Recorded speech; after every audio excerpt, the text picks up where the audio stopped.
Hello friends, welcome to our online class. तो आज हम लोग इस वीडियो में देखेंगे काइनेटिक मॉलिक्यूलर थ्योरी। पिछले वीडियो में हम लोगों ने आइडियल गैस इक्वेशन कंप्लीट किया था। तो आज इस वीडियो में हम लोग देखेंगे काइनेटिक मॉलिक्यूलर थ्योरी। क्या है काइनेटिक मॉलिक्यूलर थ्योरी, चलिए देखते हैं।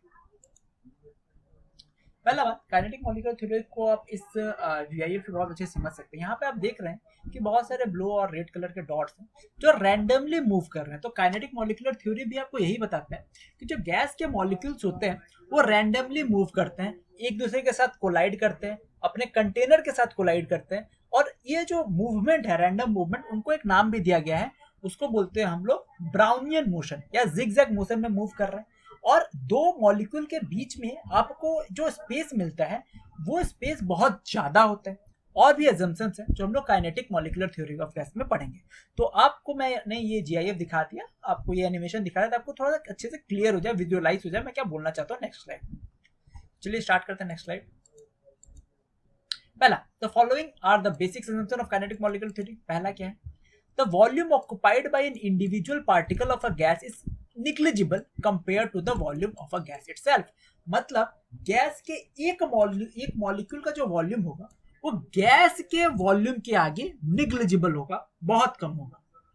दूसरा, the particles of an ideal gas exert no attractive forces on each other or on their surrounding। यही आपका ideal gas, basically ideal gas जो है वो kinetic molecular theory of gases को फुल्ली अवॉइड करता है। हम लोग पढ़े थे डिफरेंस में। तो यही है kinetic molecular theory of gases कि जो पार्टिकल ऑफ आइडियल गैस है, आइडियल गैस के जो पार्टिकल्स हैं वो exert no attractive forces on each other. वो एक दूसरे पे कोई अट्रैक्टिव फोर्स मतलब नहीं डालते, एक्सर्ट नहीं करते, और अपने सराउंडिंग पे भी कोई अट्रैक्टिव फोर्स एक्सर्ट नहीं करते।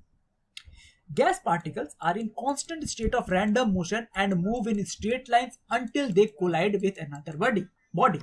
मतलब जो गैस के पार्टिकल्स हैं, जो मॉलिक्यूल्स होते हैं, वो कांस्टेंट और रैंडम मोशन में मूव करते हैं, ब्राउनियन मोशन में मूव करते हैं, और एक स्ट्रेट लाइन में मूव करते हैं तब तक जब तक ये किसी दूसरे पार्टिकल से टकरा नहीं जाते, या तो दूसरे पार्टिकल से या फिर कंटेनर के वॉल से टकरा नहीं जाते।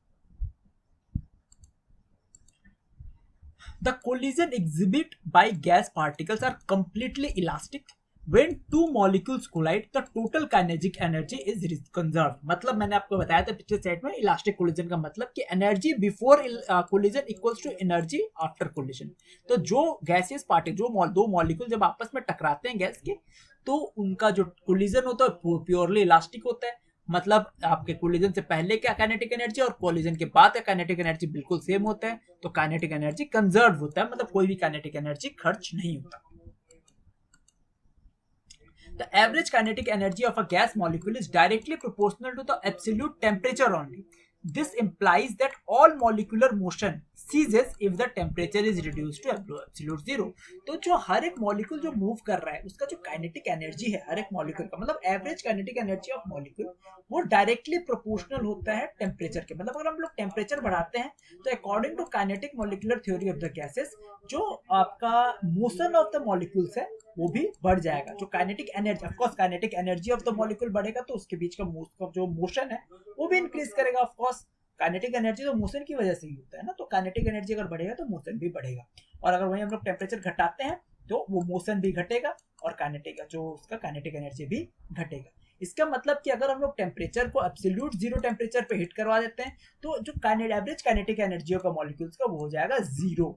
मतलब कोई भी मोशन नहीं होगा। All molecular motion ceases if the temperature is reduced to absolute zero। Gas molecules collide with one another at the surface of the container। The pressure exists due to such bombardment। मतलब ये एक important topic, मतलब ये एक important part है kinetic molecular theory of the gas का, कि जो हम लोग प्रेशर मानते हैं, ठीक है, जो गैस जो प्रेशर एक्सर्ट करता है उसका रीजन क्या है? उसका रीजन है जो गैस मॉलिक्यूल्स है वो आपस में कोलाइड करते हैं, आपस में एक दूसरे से कोलिजन करते हैं, और जो आपका कंटेनर है, कंटेनर के वॉल पे भी बम्बार्डमेंट, मतलब आके लड़ते हैं। ठीक है, तो ये जो बम्बार्डमेंट होता है कंटेनर के वॉल पे, उसी की वजह से प्रेशर एक्सर्ट होता है, उसी की वजह से प्रेशर बढ़ता है। अगर वही बम्बार्डमेंट बढ़ जाए, अगर हम लोग ज्यादा टकराने लगे आपका कंटेनर के वॉल से तो प्रेशर बढ़ जाएगा, कम टकराने लगे कंटेनर के वॉल से तो प्रेशर घट जाएगा। तो जो प्रेशर का मेन रीजन है according to kinetic molecular theory of the gases, that is the bombardment. जितने ज्यादा टकराएंगे ये जाके कंटेनर के वॉल से, उसी की वजह से प्रेशर इंक्रीज होता है या डिक्रीज होता है। The distance between the gas molecule is very large. जो दो गैस मॉलिक्यूल्स हैं उनका जो बीच का डिफरेंस होता है वो बहुत ज्यादा होता है, वेरी लार्ज होता है। Gravity doesn't work on molecule, molecule पे कोई ग्रेविटी काम नहीं करता, वरना सारे मॉलिक्यूल तो नीचे ही बैठ जाते हैं धीरे धीरे धीरे धीरे धीरे जाके। तो ये बोलता है काइनेटिक मॉलिक्यूलर थ्योरी क्या बोलते हैं, जो मॉलिक्यूल्स हैं उन पे कोई ग्रेविटी काम नहीं करता। Average kinetic energy is directly proportional to the average absolute temperature. मैंने पिछली स्लाइड में बता दिया था कि जो काइनेटिक एनर्जी है वो टेंपरेचर के डायरेक्टली प्रोपोर्शनल होते हैं। अब देखते हैं Boyle's law according to molecular theory of kinetic molecular theory. उससे हम लोग बॉयल्स लॉ कैसे प्रूव कर सकते हैं, मैं आपको बहुत इजीली बता देता हूँ कि ये आपका मान लीजिए कंटेनर है।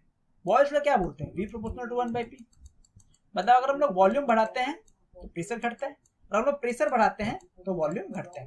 तो मान लीजिए यहाँ पे ये आपके गैस के मॉलिक्यूल्स, यहाँ पे हमने प्रेशर बढ़ाया, तो प्रेशर बढ़ाएगा तो क्या होगा, ये यहाँ पे आ जाएगा तो वॉल्यूम घट जाएगा, ठीक है। अब जब वॉल्यूम घटा तो क्या होगा, ये जो पार्टिकल्स हैं वो पास पास आ गए। अब जब पार्टिकल पास पास आएंगे तो उनका कोलिजन भी बढ़ जाएगा, कोलिजन बढ़ेगा तो इनका bombardment on the container wall भी बढ़ जाएगा। तो कंटेनर के वॉल में भी वो ज्यादा टकराएंगे, क्योंकि अब उनके पास कम स्पेस है तो ये कोलिजन ज्यादा हो जाएगा, तो बॉम्बार्डमेंट ज्यादा हो जाएगा, जिसकी वजह से प्रेशर बढ़ जाएगा। वॉल्यूम घटेगा तो प्रेशर बढ़ेगा, यही है चार्ल्स लॉ, माफ कीजिएगा Boyle's law. The pressure of a gas depends on the number of times per second that molecules strike the surface of the container। मतलब कंटेनर के सरफेस पे कितनी, एक सेकंड में कितनी बार वो स्ट्राइक कर रहा है, इसी पे डिपेंड करता है प्रेशर। जितनी बार स्ट्राइक करेगा उतना ज्यादा प्रेशर, जितनी कम स्ट्राइक करेगा उतना कम प्रेशर। अब जब if we compress the gas to smaller volume, जब हम लोग वॉल्यूम घटाते हैं, the same number of molecules are now acting against the smaller surface area। क्योंकि नंबर ऑफ मॉलिक्यूल्स तो नहीं घटा ना, वॉल्यूम तो घटा लेकिन नंबर ऑफ मॉलिक्यूल्स नहीं घटा, तो उतने ही नंबर ऑफ मॉलिक्यूल्स अब उनको सरफेस एरिया कम मिल रहा है, वॉल्यूम कम मिल रहा है, उनको उनका पास जगह कम है, तो so the number of striking per unit area increases. तो नंबर ऑफ स्ट्राइकिंग जो है वो इंक्रीज करेगा, जिसकी वजह से प्रेशर इंक्रीज होगा। ऐसा आपको समझ में नहीं आया होगा, यही था बॉयल्स लॉ। अब हम लोग देखते हैं Charles law according to molecular theory of gases. Simply Charles law क्या बोलते हैं, अगर हम लोग टेम्परेचर बढ़ाते हैं तो वॉल्यूम भी बढ़ेगा, वॉल्यूम और टेम्परेचर के बीच में डायरेक्ट प्रोपोर्शनल होता है। सिंपल बात है, अभी हम लोग पढ़े थे kinetic molecular theory of gases क्या बोलता है कि जो average kinetic energy of gas होता है that is directly proportional to temperature. अगर हम लोग टेम्परेचर बढ़ाएंगे तो एवरेज काइनेटिक एनर्जी बढ़ेगा पार्टिकल्स का। एवरेज काइनेटिक एनर्जी अगर बढ़ेगा तो पार्टिकल्स जो मॉलिक्यूल्स हैं उनमें मोशन बढ़ेगा, मोशन ज्यादा होगा तो स्ट्राइक ज्यादा होगा, स्ट्राइक ज्यादा होगा तो वो कंटेनर पे ज्यादा आके स्ट्राइक करेंगे, और कंटेनर पे ज्यादा स्ट्राइक करेंगे तो उनको अगर प्रेशर कांस्टेंट रखना है तो वॉल्यूम बढ़ाना ही पड़ेगा, वरना आपका प्रेशर बढ़ जाएगा। लेकिन आपको तो बोला हुआ है चार्ल्स लॉ क्या बोलते हैं, प्रेशर को कांस्टेंट रखना है, और अगर प्रेशर को कांस्टेंट रखना है तो हम लोग क्या करेंगे, हम लोग को वॉल्यूम बढ़ाना पड़ेगा। तो समझ में आया। If the molecules are moving at तो यहाँ पे बोला kinetic molecular theory states the temperature raises average kinetic, ये हम लोगों को पता है, अभी हम लोगों ने पढ़ा है पिछले। If the molecules are moving more rapidly but pressure remains the same, pressure को हम लोगों को कांस्टेंट रखना है, प्रेशर हम लोग चेंज नहीं कर सकते, then the molecules must stay further apart so that the increase in the rate at which the molecule collide with the surface of the container is compensated by the corresponding increase in the area of the surface as the gas expands। Simple सा बात है, अगर हम लोग को pressure बनाए रखना है, मान लीजिए यहाँ पे आपका प्रेशर बढ़ रहा है, ठीक है, अगर हम लोग टेम्परेचर बढ़ाते हैं तो वॉल्यूम तो बढ़ेगा, मतलब नंबर ऑफ स्ट्राइकिंग तो बढ़ेंगे, लेकिन अगर इस नंबर ऑफ स्ट्राइकिंग को हम लोग मेंटेन करना है तो हम लोग को क्या करना पड़ेगा, हम लोगों को वॉल्यूम बढ़ाना पड़ेगा ताकि प्रेशर कांस्टेंट रहे, ठीक है। ऐसा आपको समझ में आया होगा, ये चार्ल्स लॉ। अब करते हैं Avogadro's law according to molecular theory of gases. Avogadro law क्या बोलता था, V proportional to N। Volume बढ़ेगा तो नंबर ऑफ पार्टिकल्स भी बढ़ेंगे। If they increase the number of gas molecules in a closed container, more of them will collide with walls per unit time. If the pressure is to remain constant, the volume must increase in the proportion so that the molecules strike the wall less frequently and over large surface area। मतलब अगर हम लोग आपका volume मतलब क्या number of particles बढ़ाते हैं तो कोलिजन भी तो बढ़ेगा ना, नंबर ऑफ पार्टिकल बढ़ाएंगे तो कोलिजन बढ़ेगा, लेकिन हम लोग को वॉल्यूम जो है तो वॉल्यूम बोलो प्रेशर जो है उसको कांस्टेंट रखना है। अब चूंकि प्रेशर कांस्टेंट रखना है और नंबर ऑफ कोलिजन बढ़ गया, नंबर ऑफ कोलिजन बढ़ा मतलब क्या, प्रेशर बढ़ गया, लेकिन प्रेशर को तो कांस्टेंट रखना है, तो उसको कंपेंसेट करने के लिए, उसको ठीक करने के लिए हम लोग वॉल्यूम भी बढ़ाते हैं। तो वॉल्यूम बढ़ेगा तभी प्रेशर कांस्टेंट रह पाएगा। यही है आपका एवोगैड्रोस लॉ। एक बार फिर से आप पॉज करके इसको पढ़ सकते हैं। अब आता है गैसेस डिफ्यूजन। गैसेस डिफ्यूजन क्या होता है, देखिए according to kinetic molecular theory of gases, gaseous particles are in constant state of motion moving at random speed in many different direction। तो किसी भी डायरेक्शन में अपना एक ब्राउनियन मोशन में या फिर एक zigzag मोशन में मूव करते रहते हैं। Diffusion refers to the process of particles moving area from high concentration to low concentration। अगर हाई कंसंट्रेशन एरिया, मान लीजिए यहाँ पे कुछ गैस का हाई कंसंट्रेशन एरिया, यहाँ पे गैस है, अगर आप गैस को खुला छोड़ दो तो गैस क्या करेगा, गैस के जो पार्टिकल्स हैं वो लो कंसंट्रेशन एरिया की ओर चले जाएंगे। This is called diffusion.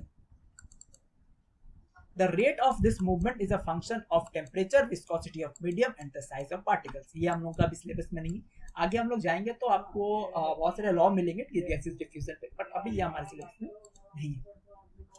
Diffusion result in the gradual mixing of materials, eventually it forms a homogeneous mixture। अभी मैं आपको एक दिखाऊंगा एनिमेशन, तो आपको शायद क्लियर होगा। देखिए ये हाई आपका, यहाँ पे अगर आप देखेंगे, एक सेकंड दिखाता हूँ, देखिए ये देखिए,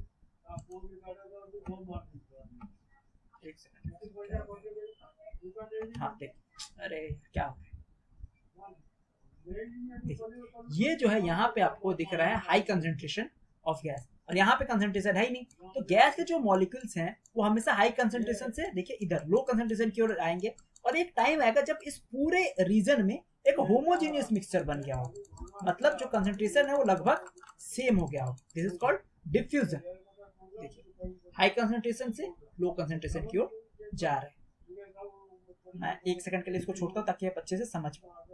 देखिए पूरे, अब देखिए पूरे जो सिस्टम में लगभग होमोजेनियस मिक्सचर बन गया। शुरुआत में सिर्फ यहाँ पे था कंसंट्रेशन, अब ये बढ़ के पूरे सिस्टम में, पूरे सराउंडिंग में होमोजेनियसली हो गया। ठीक है, आशा ही आपको समझ में आया होगा। अब हम लोग चलते हैं gases effusion. Effusion is nothing but diffusion but through a small hole. Diffusion is related to diffusion and is how escapes through a hole in another container। For example, अगर मैं आपको बोलूं जो सेंट होता है, फिर रूम फ्रेशनर होता है, रूम फ्रेशनर में एक छोटा सा होल होता है, उससे आपका डिफ्यूजन, वहां से आपका गैस निकलता है और पूरे घर में फैल जाता है। ठीक है, यहाँ पे ऐसे करता हूँ, पूरे घर में फैल जाता है। This is called diffusion. यहाँ पे मैं आपको एग्जांपल दिखाता हूँ। देखिए ये आपका गैस सेंट है, सेंट कैसे पूरे एनवायरनमेंट में फैल जाता है। ये जो आपका हाई कंसंट्रेशन है, बाहर लो कंसंट्रेशन है, तो यहाँ पे देखिए यहाँ से ये पूरा चारों ओर फैल गया थ्रू अ होल। यहाँ पे आपको ये होल दिख रहा है, होल के थ्रू ये पूरा फैल रहा है। यहाँ पे ये होल, इस होल के थ्रू फैल रहा है, तो दिस इज कॉल्ड डिफ्यूजन। अब आता है limitation of kinetic molecular theory. क्या क्या इसमें लिमिटेशन है, क्या ये 100% करेक्ट है? बिल्कुल। तो हम लोग देखते हैं क्या लिमिटेशन है। पहला लिमिटेशन क्या है, KMT assumptions that intermolecular forces are negligible and the volume of molecules are negligible aren't always valid. Real gas molecules do experience intermolecular forces। जो KMT बोलता है, जो आपका kinetic molecular theory of gases है, उसका ये एजम्पशन था कि जो इंटरमॉलिक्यूलर फोर्सेस है वो जीरो होते ही नहीं है, बट वो सही नहीं है। रियल गैस में हम लोग को इंटरमॉलिक्यूलर फोर्सेस भी देखने को मिलते हैं, और जो गैस का वॉल्यूम होता है, जो गैस के मॉलिक्यूल का वॉल्यूम होता है, वो भी कम होता है लेकिन सिग्निफिकेंट होता है पूरे गैस के वॉल्यूम से। तो ये दोनों चीज जो है थोड़ा सा क्या बोलते हैं, ये ड्रॉबैक है काइनेटिक मॉलिक्यूलर थ्योरी का। अब कैसे, यहाँ पे हम लोग थोड़ा पढ़ते हैं। As the pressure on a real gas increases and forces its molecules closer together, the molecules can attract one another। जैसे कि हम लोग ने पिछले पढ़ा था, पिछले किसी वीडियो में हम लोग ने पढ़ा था कि कब कोई गैस लीस्ट आइडियल परफॉर्म करता है तो हाई प्रेशर में करता है। तो अगर हाई प्रेशर है तो गैस के मॉलिक्यूल पास में आ रहे हैं, और गैस के मॉलिक्यूल पास में आएंगे तो इनके बीच में एक अट्रैक्शन जनरेट होता है। This attraction slows down the molecule just a little bit before they slam into one another। तो ये जो अट्रैक्शन है ये थोड़ा स्लो कर देता है। जब ये एक दूसरे के बीच में कोलाइड करने को जाते हैं तो वहां पे इसको थोड़ा सा स्लो कर देता है, और जब ये आपका क्या बोलते हैं, कंटेनर के वॉल में जब हिट करने को जा रहा होता है तब भी इसका स्पीड थोड़ा सा स्लो हो जाता है due to this attraction. So that the pressure inside the container of real gas molecule is slightly lower than it would expect based on KMT। अब क्या होता है, जो KMT जितना एक्सपेक्ट किया होता है आपका प्रेशर, उससे थोड़ा कम प्रेशर हम लोग को देखने को मिलता है। उसका रीजन क्या है? क्योंकि आपका हाई प्रेशर है, सारे मॉलिक्यूल्स पास पास में है, तो मॉलिक्यूल्स के बीच में अट्रैक्शन आया, ये अट्रैक्शन स्लो डाउन कर देता है speed of molecules of striking. जो मॉलिक्यूल स्ट्राइक कर रहे हैं उसकी स्पीड को स्लो डाउन कर देता है। क्योंकि स्पीड स्लो डाउन हो गया तो प्रेशर स्लाइटली घट जाता है। समझ में आया? These intermolecular forces are particularly influential when the gas molecule are moving more slowly, such as low temperature. ये हम लोगों को और ज्यादा कब देखने को मिलेगा? जब हम लोगों का टेम्परेचर लो होगा। ये हम लोगों ने पिछले स्लाइड्स में भी पढ़ रखा है कि अगर हम लोगों का प्रेशर हाई होगा, टेम्परेचर लो होगा, तो काइनेटिक मॉलिक्यूलर थ्योरी फॉलो नहीं करेगा, रियल गैस की तरफ बिहेव करेगा और आइडियल गैस की तरफ बिहेव नहीं करेगा। दूसरा क्या है? While KMT assumes that gas molecules do have no volume, real gas molecules do have volume. अभी हम लोग पिछले स्लाइड्स में पढ़ चुके हैं। जो KMT assume करता है कि गैस मॉलिक्यूल्स का कोई वॉल्यूम नहीं होता, बट रियल गैस का वॉल्यूम होता है। This gives real gas greater volume at high pressure than it would be predicted from KMT. क्योंकि काइनेटिक मॉलिक्यूलर थ्योरी के अकॉर्डिंग तो गैस मॉलिक्यूल का कोई वॉल्यूम होता ही नहीं है, वो बस कंटेनर का वॉल्यूम को कंसीडर करते हैं एज अ वॉल्यूम। लेकिन जब हम लोग प्रेशर हाई करते हैं, जब सारे मॉलिक्यूल्स पास पास में आते हैं, उनका मीन फ्री पाथ क्या होता है कि एक मॉलिक्यूल गैस मॉलिक्यूल से दूसरे गैस मॉलिक्यूल के बीच का जो डिस्टेंस होता है that is called mean free path. उनका मीन फ्री पाथ कम होता है तो गैस के मॉलिक्यूल्स का वॉल्यूम भी कंसीडर किया हो सकता है, मतलब वो ऐसा है जो मेजरेबल है। तो उससे क्या होता है कि चूंकि हम लोग केएमटी में उस वॉल्यूम को हम लोग कंसीडर नहीं करते हैं, तो इसीलिए उसका जो वॉल्यूम आता है केएमटी के अराउंड, केएमटी के अकॉर्डिंग जो वॉल्यूम आता है गैस का, वो स्लाइटली कम होता है। ठीक है, लेकिन रियल गैस में क्या होता है कि वो मॉलिक्यूल के वॉल्यूम को हम लोग कंसीडर करते हैं, तो इसका वॉल्यूम थोड़ा सा ज्यादा आता है।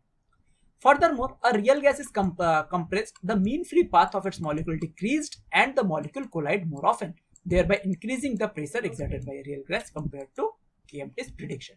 तो प्रेशर भी थोड़ा सा बढ़ जाता है। क्यों? क्योंकि मीन फ्री पाथ घट जाता है, कोलिजन ज्यादा बढ़ जाता है। कोलिजन बढ़ेगा तो हम लोगों को पता है प्रेशर भी बढ़ जाता है। लेकिन ये प्रेशर केएमटी कंसीडर नहीं करता है, क्योंकि केएमटी इस चीज को कंसीडर नहीं करता। तो मीन फ्री पाथ घटने की वजह से तो प्रेशर जो केएमटी जो प्रेशर प्रेडिक्ट करता है, उससे ज्यादा प्रेशर हम लोगों को देखने को मिलता है in case of real gas. तो यहाँ पे ये चैप्टर कंप्लीट होता है। ऐसा है, आपको ये चैप्टर मेरे जो मैं पढ़ाया आपको पसंद आया होगा। तो ये आपका बिहेवियर ऑफ गैसेस का कंप्लीट हो गया चैप्टर। ठीक है, तो कुछ आपको 7 to 8 वीडियो, मेरे को भी अब मैं काउंट भी भूल गया कितने वीडियोस आ गए, लेकिन मैंने बहुत डीपली इसको कवर किया है। तो अभी आपको 1-2 वीडियो और देखने को मिलेगा जिसमें मैं शायद प्रीवियस ईयर के क्वेश्चन कर रहा हूँ, और न्यूमेरिकल्स का एक वीडियो आपको देखने को मिल सकता है। तो तब तक के लिए आप पढ़ते रहिए, खुश रहिए। I am signing off. चलिए बाय, मिलते हैं अगले वीडियो में अगले किसी टॉपिक के साथ। चलिए बाय।